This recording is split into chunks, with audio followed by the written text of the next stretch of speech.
Stay with me.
Aleluia. Com muita alegria, eu quero cumprimentar todos com a paz do Senhor Jesus.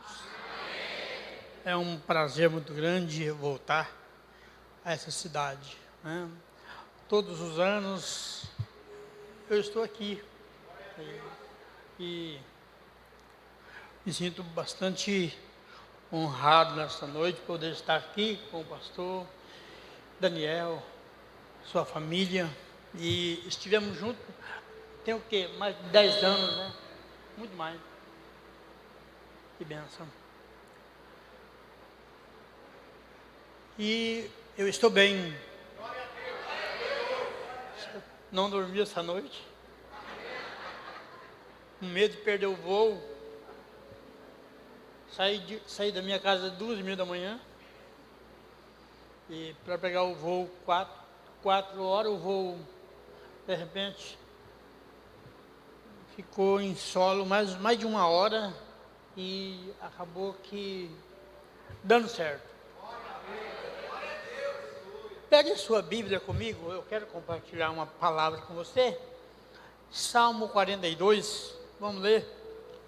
Deus é maravilhoso. E o diabo não presta. Deus continua fazendo coisas grandes na nossa vida. Às vezes eu penso comigo, né? Senhor, desde quando Deus me chamou para o Evangelho, trabalhar na obra, foram mais de 28 anos, está completando esse ano, 28 anos que eu faço essa obra de testemunho, de missão, não só no mundo, não só no Brasil, mas fora do Brasil. E os anos vão chegando, né? O cabelo vai ficando branco, as dores vão chegando. E aí eu disse para Deus essa semana, Senhor, eu já não estou me aguentando mais. Deus falou para mim assim, ó, agora está começando.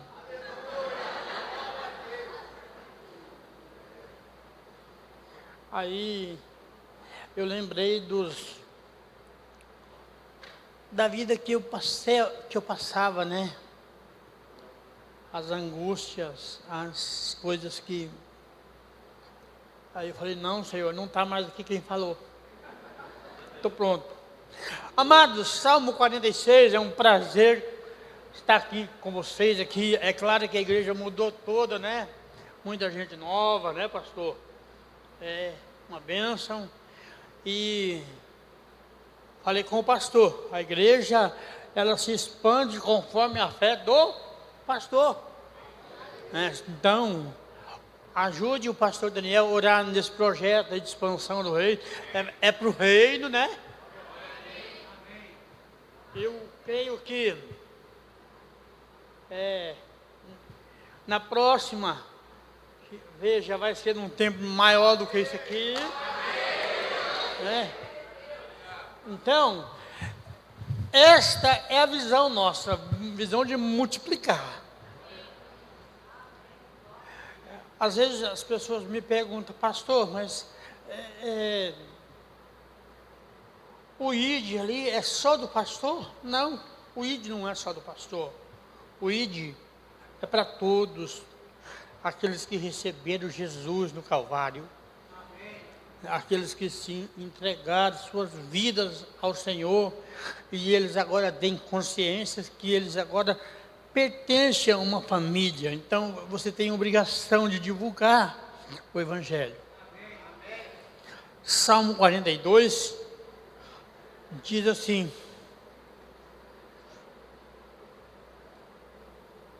Salmo 42, eu quero ler apenas como ilustração para mim começar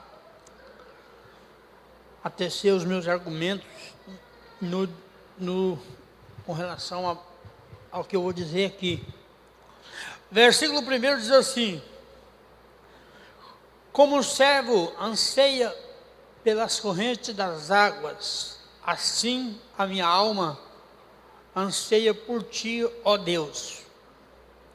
Verso 2: a minha alma tem sede de Deus, do Deus vivo. Aí ele faz uma pergunta: quando entrarei e verei a face de Deus? No terceiro versículo diz assim: as minhas lágrimas têm sido o meu alimento, de dia e de noite.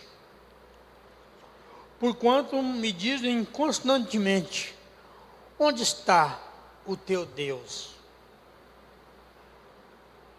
Amém? Então, ele começa uma narrativa, ele usa uma figura de um quadrúpede, um animal, né? Ele observa com grande a sede que esse animal possui, do desejo, o anseio daquele pequeno animal tomar um pouco daquela água. E ele se viu agora a necessidade também de Deus na sua vida. Aí alguém pode falar assim: pastor, ele aqui usou uma hipérbole, né? Ele usou uma expressão de uma metáfora. Ele quis aqui exagerar no português, né? Dizendo que as minhas lágrimas têm sido o meu alimento. Não, de forma nenhuma. Ele foi categoricamente em dizer isso. Só quem vive no dia a dia, nos mínimos detalhes em Deus, sabe o que passa. Ninguém mais. Só quem está buscando uma direção, um sonho, porque se fala muito de sonho, não vale nada sonhar, falar em sonho e deixar um sonho engavetado, né? Eu prefiro não sonhar. Para mim, deixar um sonho lá, parado ali, então eu não vou nem perder meu tempo, não vou nem perder o meu sono para sonhar. Por quê? Sonhos já tem o nome de sonhos, você tem que ir para cima. Sonhos conquistados gera ferida, gera noite sem dormir, gera preocupação, muitas das vezes gera angústia.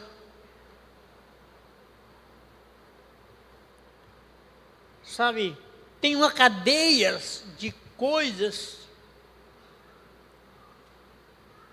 que os sonhos geram para te levar à realidade. Mas como nós somos sensíveis às pressões, às vezes você pede água. Na metade, para quase colocar o pé na vitória, você diz assim, não dá, não vou aguentar, vou jogar a toalha.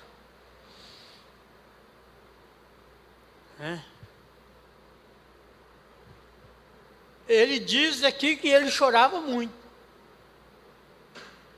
Há tempo de fazer sua cama mergulhar sobre as tuas lágrimas. É claro que você for pegar o Davi lá no Salmo 6, esse salmo era dos filhos de Corá, então as tribos de Levi mencionava essa palavra. Você faz um link com o Salmo 6 e agora vê Davi dizendo assim, Salmo de número 6, verso 6. Estou cansado de tanto gemer, olha aí. Ele está dizendo assim, estou cansado de tanto gemer, toda noite eu faço a minha cama, nadar sobre as minhas lágrimas. Olha, os meus ossos estão enfraquecidos, estão arrebentados.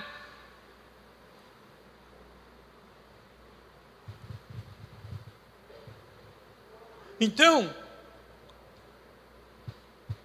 qual é o sentido do choro?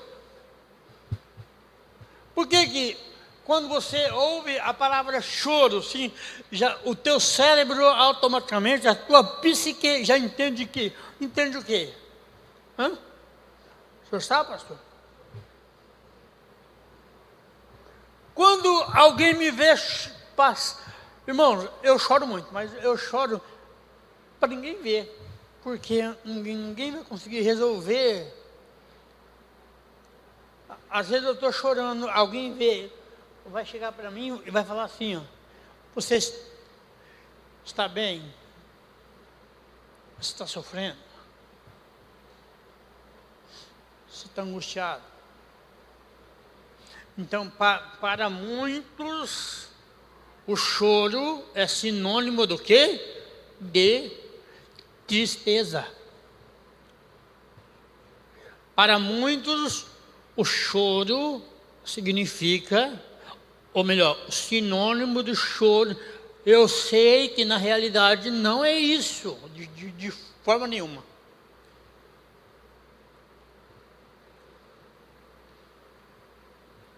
Mas as pessoas entendem assim. Desde quando nós nascemos, a ciência ela comprova que quando você nasce, para o médico saber que o seu pulmão está legal, você nasce chorando.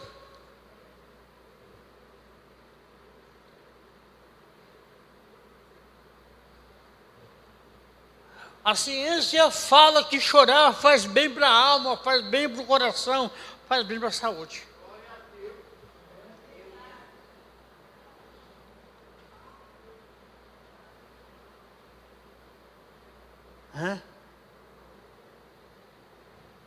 Mas é uma outra mensagem, então daí eu não vou ficar muito ligado aqui a essa mensagem não.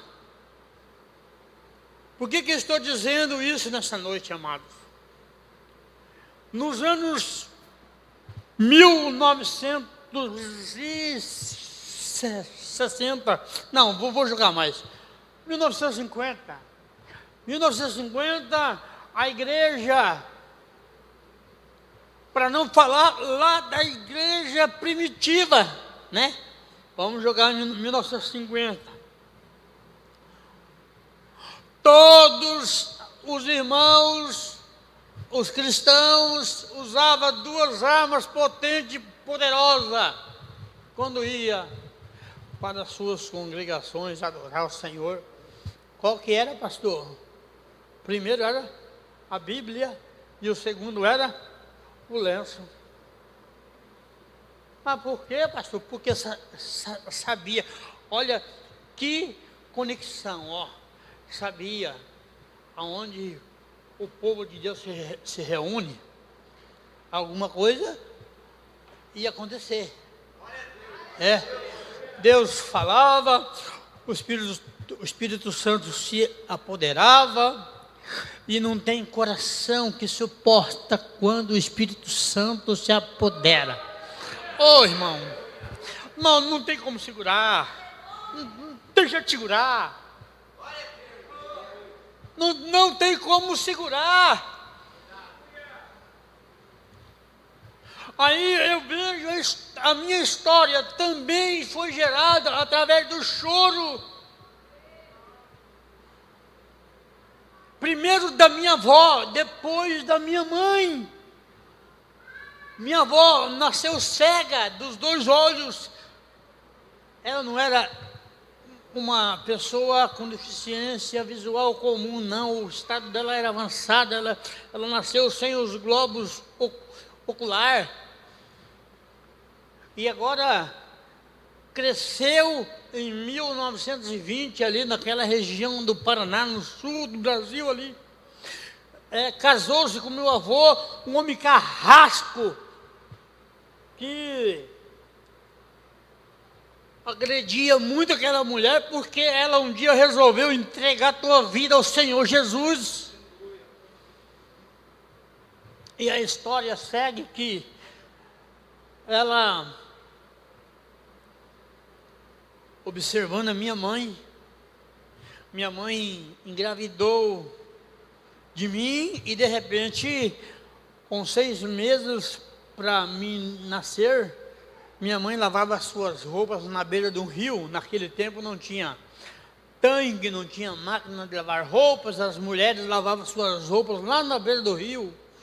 Muitos irmãos sabem dessa história minha aí. A minha mãe foi uma grande mulher e superou todas as dificuldades que você imagina, por minha causa. E uma manhã daquelas, a minha mãe lavava as suas roupas e de repente ela colocou um balde na sua cabeça e mais uma bacia do lado, de 6 meses, vai para casa, caiu e aconteceu que deu hemorragia interna e tiveram que tirar o bebê de 6 meses, que sou eu.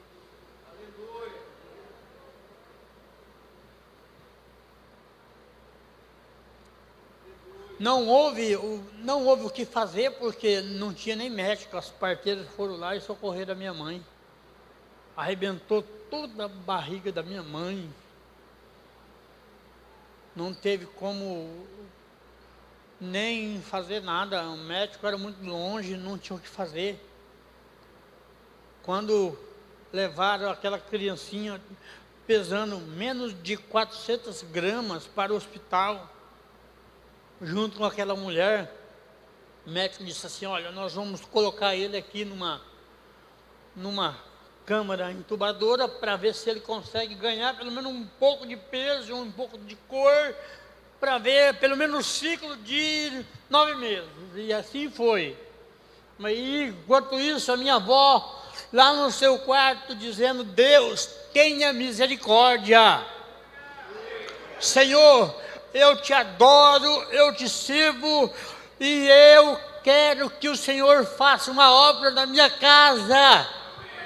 E restaura o meu neto, Senhor.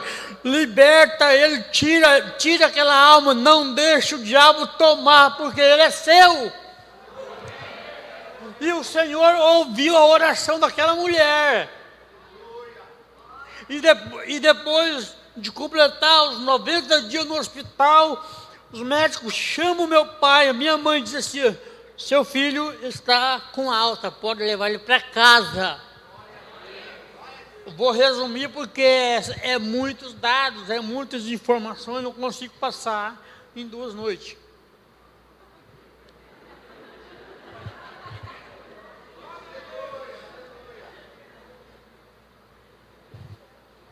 Um ano depois, eu em vida na casa da minha mãe, 1 aninho depois,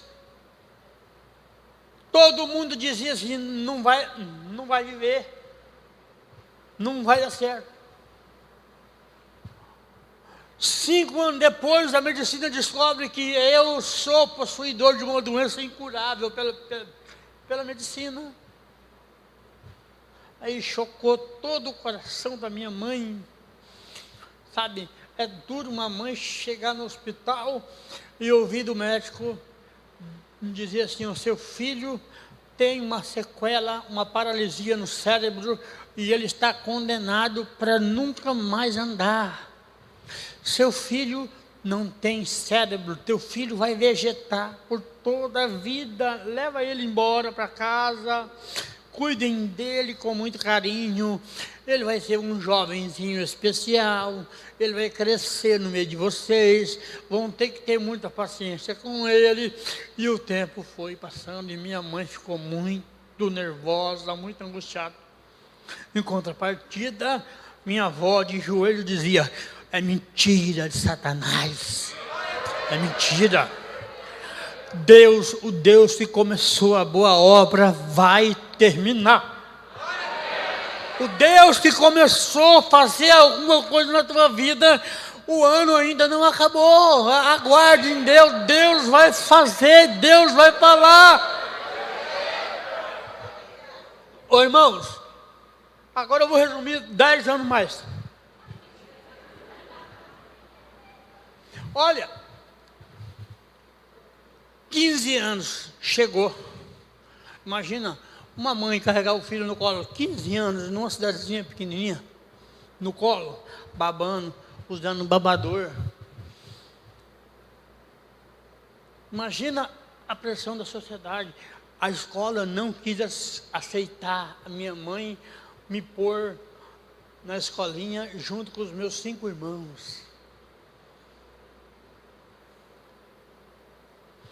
Todos os vizinhos passavam na rua da casa da minha mãe e via lá o Antônio Marcos lá, caído no chão ali. O que poderia esperar? Comendo barro, chutado pelos irmãos. Os meus irmãos de sangue não gostam que eu falo isso hoje. Não gosta? Ah, mas não gosta. Vixe, não gosta. Os irmãos que lá profetizaram na minha vida que eu ia vegetar, não gosta quando eu volto para a minha cidadezinha e prego lá e comento o caso. Ei, Antônio Marcos, abafa o caso. Abafa nada. Como é que eu vou abafar o caso? Vocês me humilharam, vocês me jogaram na sarjeta, mas o Senhor me levantou.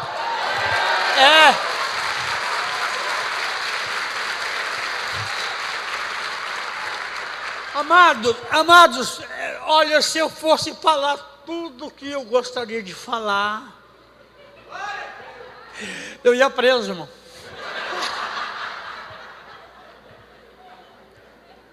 Às vezes eu dou umas pauladas nas minhas redes, no meu Facebook, e aí chega a lasca, então daí eu tive que diminuir um pouco.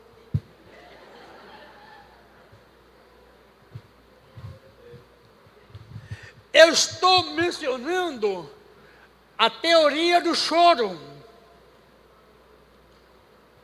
Quando todo mundo dizia que não dá certo, não vai. 16 anos, aquele moço dentro de casa, cuidado pela mãe, cuidado pelos irmãos, as pessoas passavam e diziam: olha aí a situação. Eu tenho alguém da minha família que disse assim, ó, isso aqui, irmão, é muito forte que eu vou dizer agora, ó. Alguém da minha família chamou a minha mãe e disse assim, ó, a senhora errou, tia. Por que a senhora não abortou?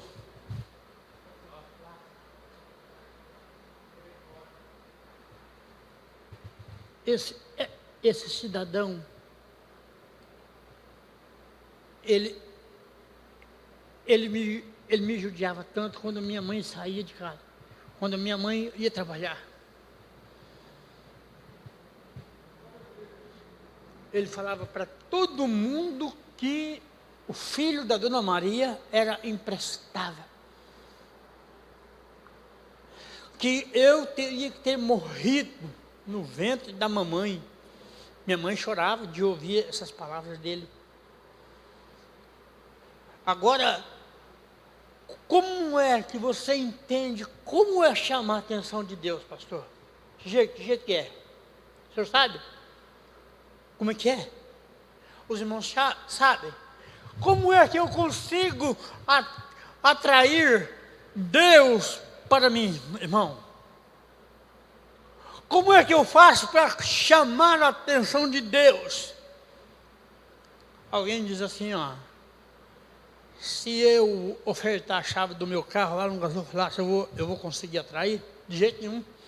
Se eu colocar lá um valor lá magnífico, lá, será que eu vou atrair? De forma nenhuma. Se você colocar tudo que você tem em matéria, você não vai conseguir chamar a atenção de Deus, coisa nenhuma. Eu consigo visualizar esse exemplo da minha avó, cega de nascença. Quando eu nasci, ela tinha 75 anos, ela orou 15 anos, foi para 90 anos, ela não abriu mão do seu sonho. Qual era o sonho da minha avó? Abraçar o seu neto de pé. Qual era o segundo sonho da minha avó? Me ouvir falar. Mas como? Se eu era, desculpa a expressão, hoje eu brinco de uma forma hilárica até para descontrair você. Eu não parava em pé, irmão. Alguém tinha que dar banho em mim, dar comida na minha boca, até com 17 anos. A última vez que nós jantamos, pastor, eu lembro, eu te falei isso mesmo. A casa que, aquela senhorinha que o senhor viu lá, irmã Eliane e o pastor Mário, eles cuidam de mim aqui em Cuiabá como se fosse o filho deles. A irmã, a pastora, o dia que o senhor for lá para almoçar, o dia que o senhor e a pastora for lá, o senhor vai observar. Toda hora do almoço, a irmã Eliane corta a carne desse tamanhozinho para mim assim, ó, vai picando. Uma vez eles me levaram para almoçar no shopping, num shopping aqui, não sei qual shopping que é. E aí, os irmãos ali e tal, as pessoas observando o carinho que essa família tem comigo. Foram lá perguntar, escuta, o que esse rapaz é seu? É seu filho? É, ele é nosso filho. Lá na Turquia, esse casal estava me acompanhando lá na Turquia, nas 7 igrejas da Ásia, eles me levaram para pregar lá. Um juiz, eu não vou falar o nome dessa excelência daqui de Cuiabá, estava na nossa caravana. A filha desse irmão me oprimiu de Guarulhos até em Roma, até na Itália. Ela foi uma perturbadora na minha vida.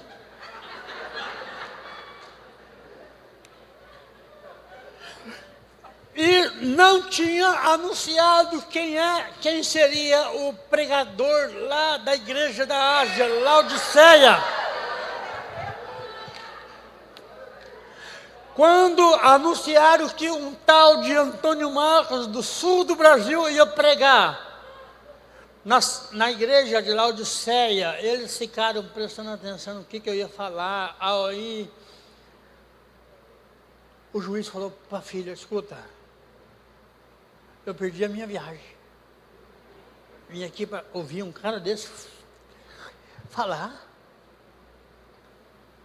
Ela torceu o nariz assim, pai, eu tentei tirar alguma coisa dele, mas não consegui não.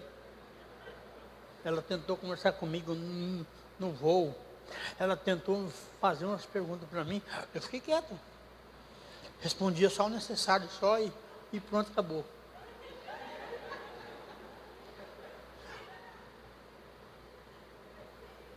Quando eu terminei de pregar, falei sobre a igreja de Laodiceia, falei sobre os arquedutos, o colírio, a lã negra, o maior hospital oftalmológico que Deus tinha colocado ali. Por que ele falou que ele ia cuspir fora os mornos?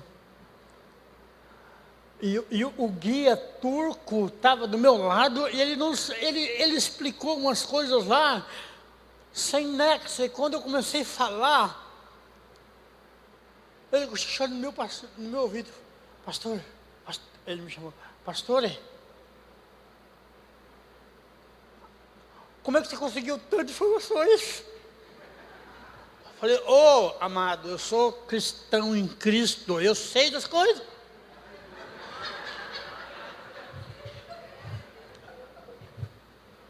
Terminei o culto lá, aí veio alguém no meu ouvido: pera aí, irmãos, eu vou voltar no testemunho lá, mas isso aqui eu tenho que falar. Os irmãos veio no meu ouvido e falaram para mim assim: Antônio, tem mais de 100 pessoas querendo oração, tá na fila aí. Falei: não tem problema, eu vou orar. Aí chegou um outro irmão e falou: não, pastor, não é oração não. Eles não querem saber de oração não, eles querem pedir perdão. Eles querem pedir perdão porque muitos te julgaram a partir do momento que você pisou na aeronave de São Paulo para cá, mas caiu do cavalo. Ei, Deus é Deus. Quem tem que brilhar em você é o Espírito Santo. Não importa o que vão pensar de você, o que vão pensar de mim, do meu jeito. Eu quero é Deus, o resto que se exploda. Hein? Olha para cá. Vem aqui comigo aqui agora. Vem cá. Vamos contar a história da minha avó. 17 anos, a minha avó lá de joelho. Senhor, o meu dia está chegando, Senhor. Não deixa eu ir embora sem que eu sinta o meu neto nos meus braços. E uma bela manhã, a minha mãe vai trabalhar na roça, na lavoura, deixou a minha irmã cuidando de mim, e de repente, 10 horas da manhã, minha irmã de costume dava o café na minha boca, me levava lá no chão da cozinha da casa da minha mãe, e para glória de Deus, naquela manhã, quando ela vira para colocar o pão na minha boca, segundo a minha irmã, eu saltei e fiquei de pé, e eu comecei a andar dentro da cozinha da casa da minha mãe. E ela jogou o café para o lado e foi correndo no meio da rua, e ela gritava: venham ver! Ele começou a andar. E as pessoas corriam lá para ver mesmo se era o filho da Dona Maria que estava andando. Ei, quando Deus tem um projeto, Ele é capaz de ir lá no inferno, tirar de lá. Hein? Se não anda, Ele faz andar, Ele faz falar, mas a promessa de Deus não morre. Não morre, não morre. Comecei a andar, e agora já era tarde para me pôr numa escola, e até porque a escola me rejeitou, irmãos.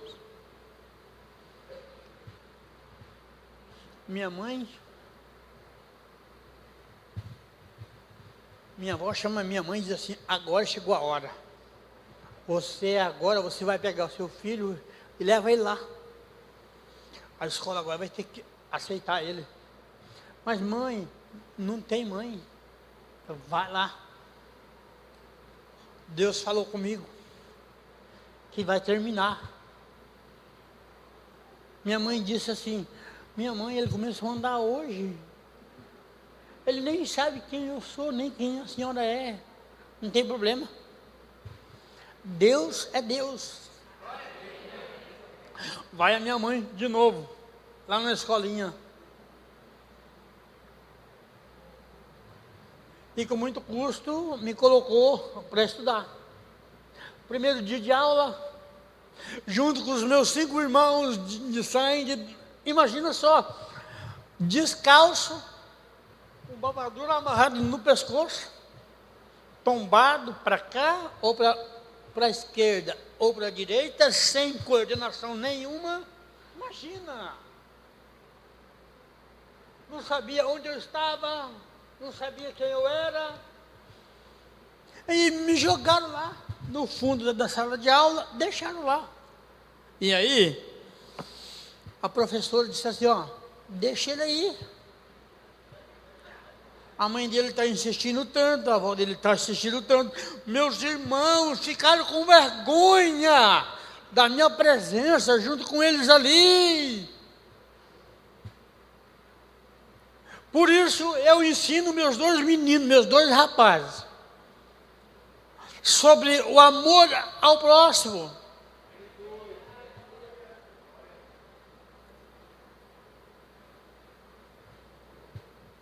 O que aconteceu, irmãos? 10 horas da manhã. Gênesis 1:1. Aconteceu dentro da sala de aula.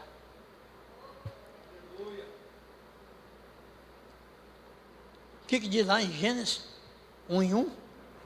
No princípio, os céus e a terra era sem forma e vazia, e o que mais?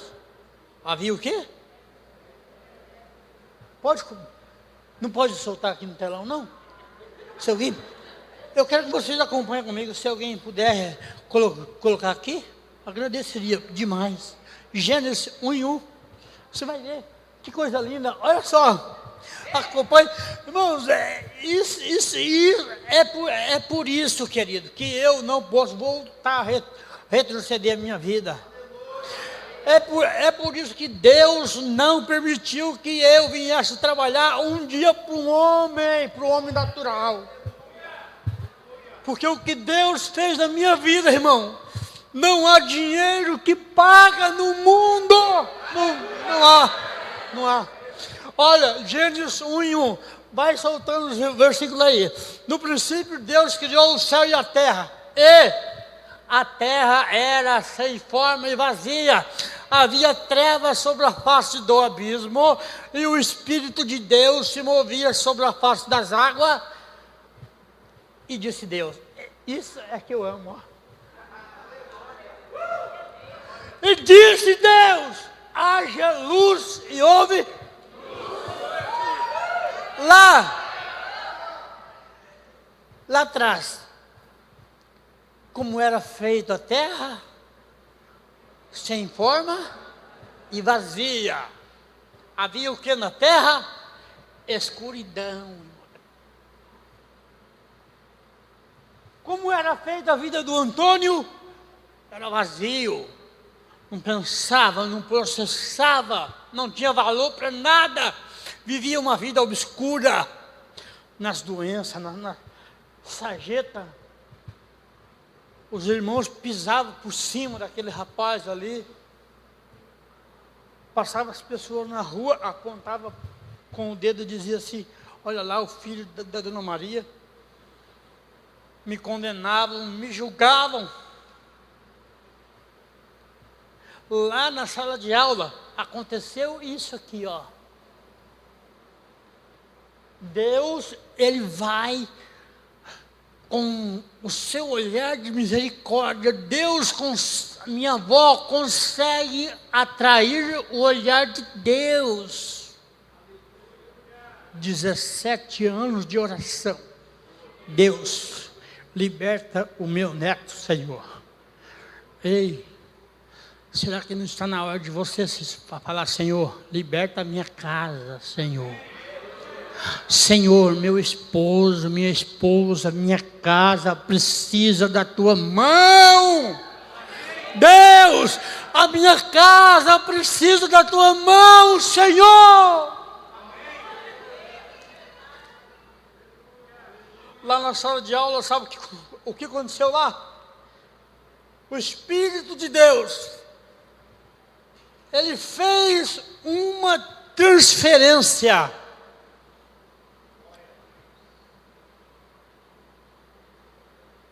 E ele usa o quê? A mesma luz da criação. Irmãos, tem coisas que eu não consigo ir além do que aconteceu. Falta argumento para descrever, porque quando aconteceu ali, segundos antes, eu era inerte, a minha memória, nada a ver, não sabia nem onde eu estava. Deus agora, ele transfere a luz da criação para dentro da sala de aula. Ele dá ordem para os teus anjos falarem sobre aquele monte de ossos. Ele faz o pescoço daquele jovem levantar e ficar olhando para a luz da sala, do teto da sala de aula. Foi o que aconteceu naquela hora em que os meus olhos estão fitando sobre aquela lâmpada. O Deus disse assim, ó. Lá ele disse, haja luz e houve luz. Na sala ele diz assim, ó. Cérebro, acorda.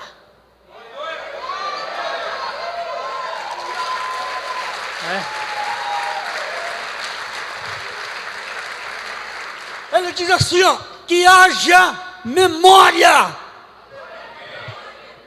Que haja conhecimento. E aí, isso aqui, ó, é forte, ó. Nem a medicina consegue dissolver isso aqui, consegue digerir isso aqui, ó. Você está preso há 17 anos, de repente, fração de segundo, pá! Teu cérebro é ativado dentro da sala de aula. E você acorda no meio de uma sala de 40 alunos, toda colorida, como se tivesse aqui os irmãos aqui, ó, as roupas dos coleguinhas colorido, um ambiente diferente, as vozes que eu ouvi agora das crianças que estavam comigo ali. Irmãos, isso aqui é sobrenatural.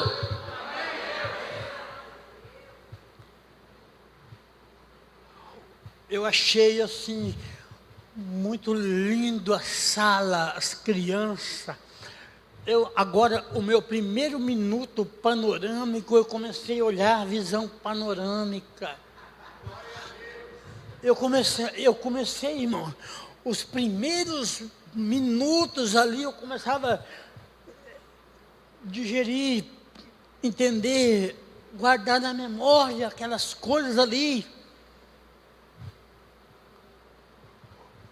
Os coleguinhas que estavam comigo ali, os meus irmãos, os cartazes coloridos, pregados nas paredes, isso me chamava a atenção, irmãos. Olhava lá no fundo, lá na frente, a professora escrevendo no famoso quadro negro. Isso aconteceu no mês de junho de 87 para 88. Eu nasci em 72. Sabe, irmãos? Ali, minha mãe colocou os meus irmãos em janeiro, só foi conseguir me colocar 6 meses depois, de tanta insistência. E de repente, eu olho para aquela mulher de jaleco, Branquinho, a professora, minha querida, estimada professora, que gosto muito ainda, até hoje ainda tenho contato com ela. Quando eu olhei lá, ela não foi necessária, não precisou chegar na minha carteira e me ensinar o beabá. Ela não precisou me ensinar a ler e a escrever. Sabe por quê? Deus, Ele faz completo. O Deus que disse haja luz, o Deus que disse haja memória, haja conhecimento, abre-se a minha visão, Ele tira a escuridão, a luz brilha, coloca conhecimento, abre-se os meus olhos e me faz olhar aquele quadro, me faz ler pela primeira vez ao entrar numa sala de aula. Quando dispensados, seus alunos foram para casa, minha irmã chega para mim e diz assim: vamos para casa porque a nossa mamãe está nos aguardando lá. Primeira vez eu ouço a palavra mamãe.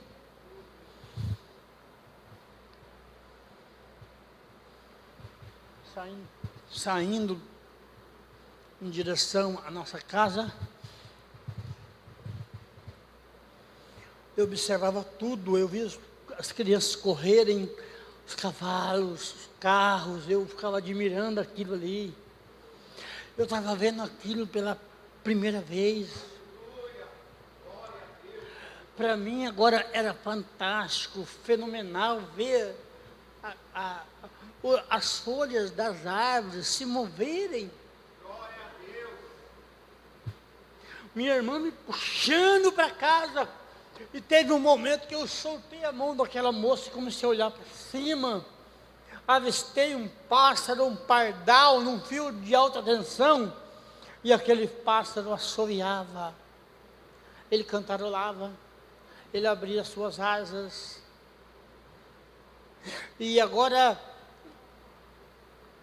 aquele assovio daquele pássaro chegava nos meus ouvidos, e era decifrado em frase, e me dizia assim: ó, filhinho, agora você é como esse pássaro, você está livre para andar, como ele está livre para voar. Você está livre para falar, como ele está livre para cantar. E o Senhor diz assim, ó, lá em João 8, diz assim, ó, o que diz lá? 8:36, se pois o Filho vos libertar, verdadeiramente sereis livres. É como o pastor falou aqui, nós somos livres na pessoa de Cristo. Erramos, mas o sangue do Cordeiro nos purifica de todo pecado. Aleluia! Querido, nunca mais eu fui a mesma pessoa.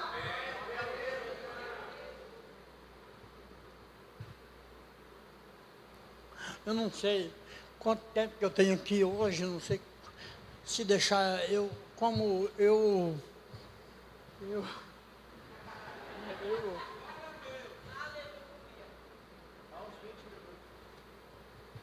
eu aprendi a conversar perfeitamente aos 24 anos, então agora eu quero falar para descontar, né?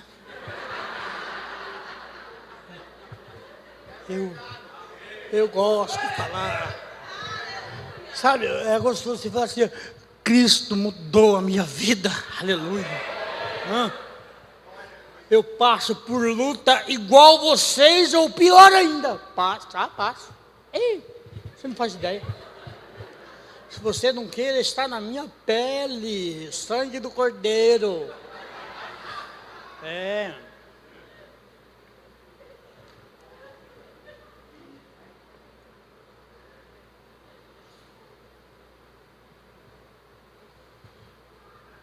O pai morreu, a mãe morreu. Antes da minha mãe morrer, antes eu já não conhecia meu pai, porque ele morreu, eu ainda estava naquele estado ainda. A minha avó, antes dela for, ela chamou a minha mãe e ela diz assim, eu disse para você, eu já sabia, né? Minha avó me deu um abraço. Minha avó falou assim, eu já sabia que você ia amar. Eu não tenho meus olhos carnais, mas o Senhor mostrou para mim. E ela disse para mim assim, ó, você nunca abandona o teu Jesus. Olha, a minha avó, ela me deu uma receita de coisas que iria me acontecer. Seus irmãos vão abandonar você. A cidade vai abandonar você. Você vai ser pisoteado, você vai ser discriminado. Mas olha, Jesus é na tua vida, meu filho.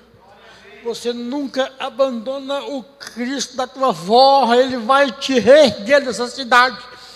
Chamou a minha mãe e disse assim, ó, Deus está me chamando agora, eu vou embora. Mas um dia, essa cidade vai contemplar o meu neto de pé.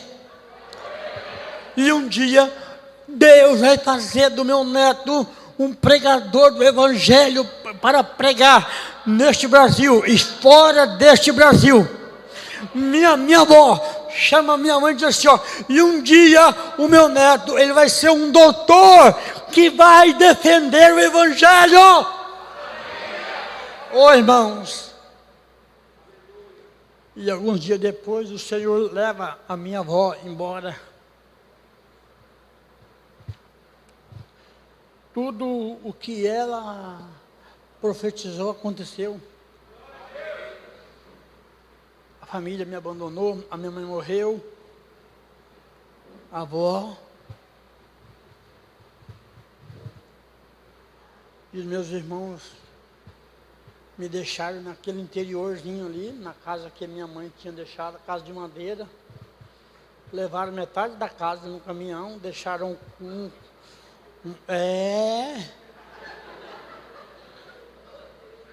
deixaram um quarto de 2 por 2, um banheiro lá fora, sem energia, sem água, sem nada. Como é que eu iria sobreviver ali? À noite eu chorava. Eu tenho um psicológico negativo com os domingos à tarde. Eu não gosto. Vai chegando domingo à tarde, para mim eu fico meio agoniado. Jesus ainda não me curou ainda desse domingo, não. Porque eu me lembro dos domingos, preso naquele quartinho de 2 por 2, e a rapaziada lá, e eu não podia sair para trocar uma palavra, porque eu não falava ainda, não tinha ainda coordenação ainda, para nada ainda. Caía, andava, mas ainda caía muito. Não tinha muita destreza no meu corpo. Eu ia para a igreja, um short todo sujo, camisa rasgada, chinelo havaiano amarrado com arame, um avental no pescoço. Sentava lá nos últimos bancos, ali, ficava ali, esperando terminar o culto, para ver se algum moço, algum jovem, ia me saudar no final da reunião, ia me dar um aperto de mão, mas, pelo contrário, muitas dessas reuniões eu ouvia assim, ó, jovens próximos de mim, cochichando, falando baixinho, falando assim, ó, ei, depois do culto nós vamos comer lanche lá na lanchonete tal. Mas olha, fala baixo, porque senão o Antônio vai ouvir e ele vai querer ir com a gente. Isso perfura a tua alma. Você ouvir isso dos irmãos da igreja. Às vezes eu nem queria ir comer com eles, não, mas eu queria terminar o culto, alguém viesse para mim, me desse, Antônio Marcos, como é que você está? A paz de Jesus na tua vida. Entrava para dentro daquele quarto sem energia elétrica, ligava a luz de lamparina. Quem conhece lamparina aqui? Movida com querosene? Pelo amor de Deus, misericórdia. Entrava naquele quarto, ligava a luz de lamparina, me sentia um vazio. Quando eu abria a porta do quarto, aquela escuridão, me sentia muita angústia. Mas quando eu fechava a porta, o Espírito Santo assim assoprava assim, ó. Filhinho, eu estou com você aqui. Eu estou com você. Eu te consolo, eu sou teu amigo. Ainda que o teu pai, a tua mãe, os teus amigos desamparar você, eu não vou desamparar você. Eu ouvia o Senhor falar comigo naquele quarto por muitas noites. Pegava os meus livros e aí eu ia ler, eu ia estudar, porque eu não tinha o que fazer.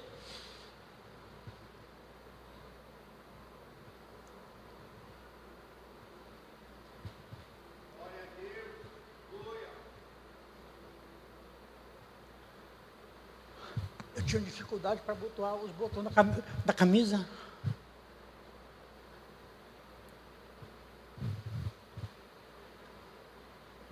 O interior, a gente pega muito bichinho de pé, né? Quem já pegou? Já pegou, mano? Já pegou? Eita, não sou eu, não. Entrava aqueles bichinhos no meu pé, eu não conseguia tirar. Não tinha agulha, pegava espinho de laranjeira. O espinho quebrava dentro, eu não tinha coordenação e não podia pedir para alguém tirar. A minha alimentação foi mais de 5 anos comendo apenas mandioca. Eu não sei como é que vocês falam aqui, é mandioca mesmo? Mandioca. Ainda porque o vizinho deixava eu pegar ainda. 5 anos comendo mandioca para não morrer de fome, e eu entendia que Deus estava tratando de mim. Era a experiência que eu estava passando para estar aqui hoje, para contar para você agradecer a Deus todos os dias, aquilo que Deus coloca na tua casa, na tua vida.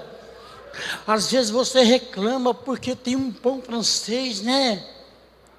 Reclama porque tem um arroz, tem um feijão, tem uns ovos fritos, uns tomates, e você quer carne. Nós nunca estamos satisfeitos com aquilo que Deus nos oferece. Deus estava cuidando de mim num deserto, eu não sabia disso.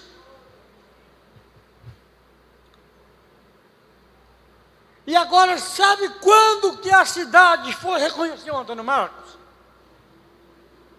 Quando a cidade... Mas Deus mandou uma cajadada na cabeça de cada um ali, que foi para arrebentar. Foi. Mas eu tive que fazer a minha parte. Irmão, eu não sou bobo. Eu não aguentava pegar peso, não aguentava fazer nada. O que eu ia fazer? Eu ia estudar, eu ia ler. Catava os livros, ia lá no meio da roça, sentava lá, jejuava na marra, porque não tinha o que comer. Na marra.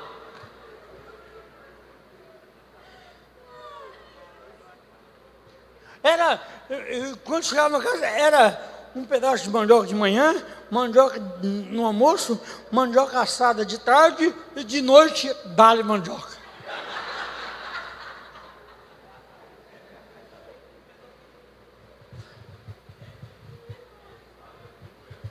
eu fui prestar vestibular.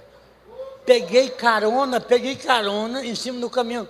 O motorista foi tão assim, eu não vou julgar não, porque, né? Mas ele foi muito desumano. Andei 100 quilômetros na carroceria de um caminhão para ir prestar vestibular. Eu não fazia isso nem com um cachorro. Mas era o processo. Eu não podia correr no processo. Alguém não aceitava isso, mas eu tinha que aceitar.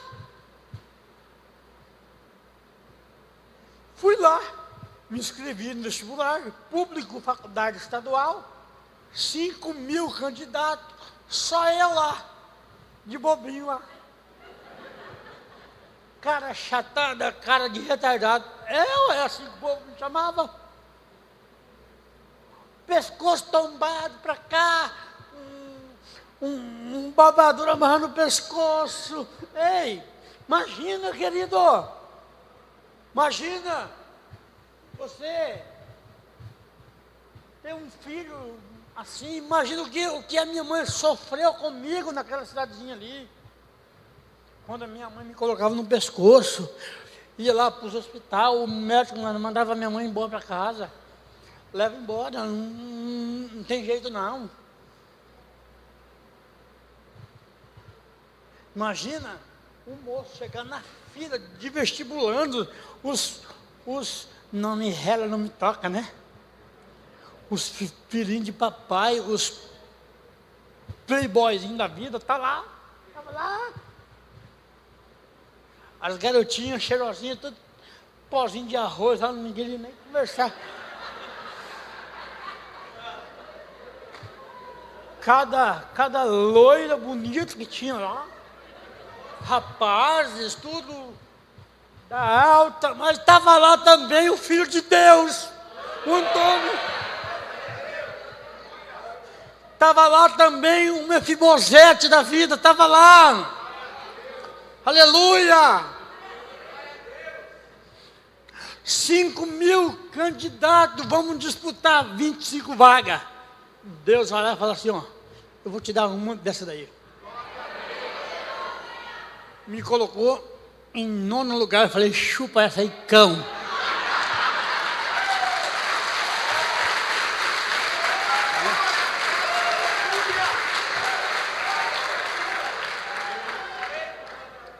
Volto para a cidade, aí o meu nome é aclamado. Aí eu vou para a igreja, aí os jovens que me rejeitou, viu no jornal meu nome lá. Aí, oi, Pedro Marcos, meu amigo da onça, sai de perto de mim, Satanás.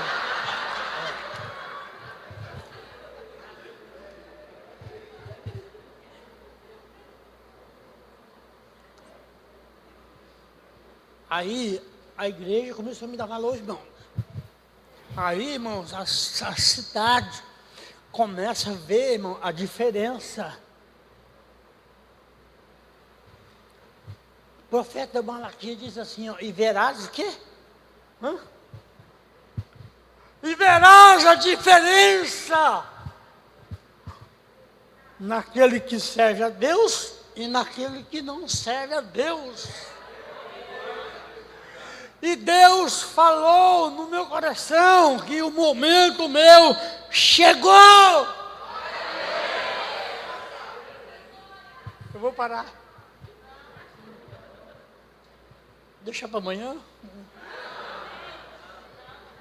Quer ouvir mais? Vocês querem ficar aqui até meia-noite? Deixa para amanhã um pouquinho, né?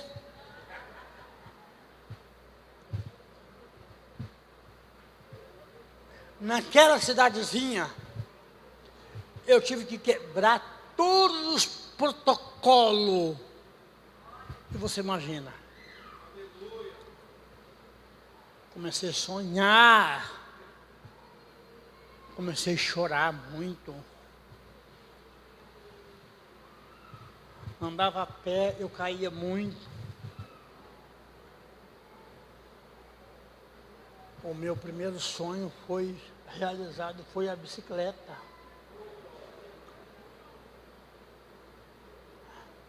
Com 25 anos queria andar de bicicleta. E olha, eu esqueci de relatar aqui que eu fui aluno da APAI durante 12 anos. Eu era considerado menino da APAI. E todo mundo me conhecia como Marquinho da APAI. Ô irmãos, o que você vai fazer ali? Eu não tinha um amigo para me apoiar.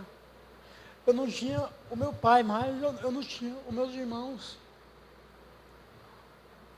Eu passei no vestibular para administração em comércio exterior, administração de empresa em comércio exterior. E 4 anos eu ia para a faculdade de ônibus da prefeitura. 140 quilômetros todo dia eu ia de chinelo de dedo dentro do ônibus. Olha, não teve uma pessoa que falasse assim: Antônio, eu vou patrocinar um tênis para você ir. Mas eu entendo que Deus permitiu que isso acontecesse, porque Deus não divide glória com ninguém. E eu ofereço toda a glória a Ele na minha vida. Olha, a minha colação de grau foi um fenômeno naquela noite, quando o reitor pegou o microfone dentro de um teatro e ele começou a fazer uma narrativa de um jovem que ele observou desde os primeiros dias que esse jovem entrou na faculdade. Prendeu o silêncio ali, algumas pessoas começaram a chorar. Eu estava na formatura, eu emprestei uma muda de roupa para mim ir na formatura. Olha, foi tanta humilhação que eu passei até chegar aonde cheguei. Aí o reitor, ele começa a ler uma carta, ele começa a narrar a minha vida ali. Tudo, detalhes. Meus pés cheios de bicho, os intervalos que eu ficava na sala para não ir lá fora, que eu não era bem recebido. Eu só era recebido quando tinha as provas na faculdade, que daí os alunos queriam sentar junto comigo, os vagabundos que não estudavam. Aí queria colar da minha prova, os infelizes, aí eu não deixava não. Vai pra lá, carniça. Acho que eu vou dividir a benção com o ímpio? Eu não vou não. Eu orei para aquilo ali, eu fiz jus acontecer ali. E quando o reitor me chamou, ele falou assim, ele disse assim, ó, eu não creio que essa universidade, de mais de 6 mil alunos, não tem um aluno, não tem uma pessoa que tenha amor. Ele falou até do meu prefeito. Não é possível, cara, não fazer. E eu mandei de ofício, um ofício para o prefeito pedindo uma bolsa, não era bolsa de estudo não, irmão. Uma mochila.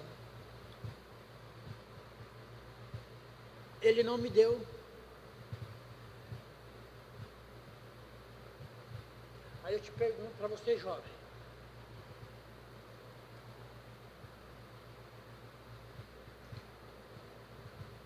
Sonhar por sonhar não vale nada.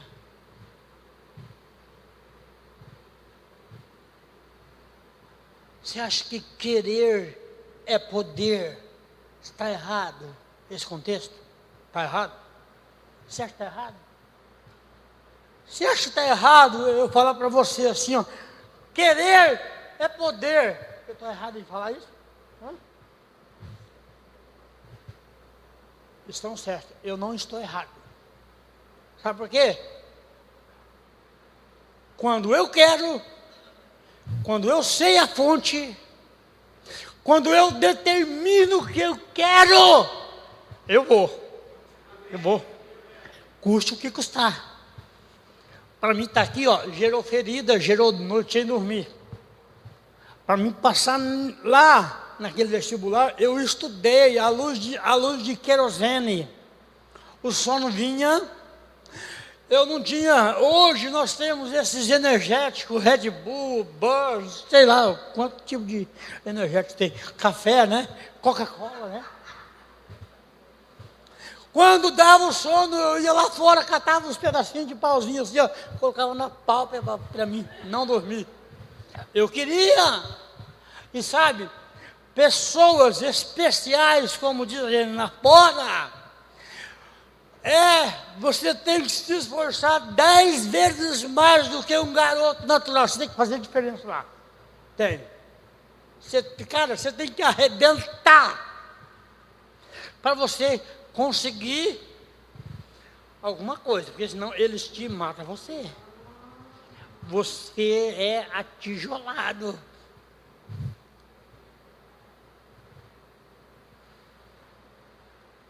Tá bom por aqui hoje? Quer ouvir mais? Que Deus abençoe vocês.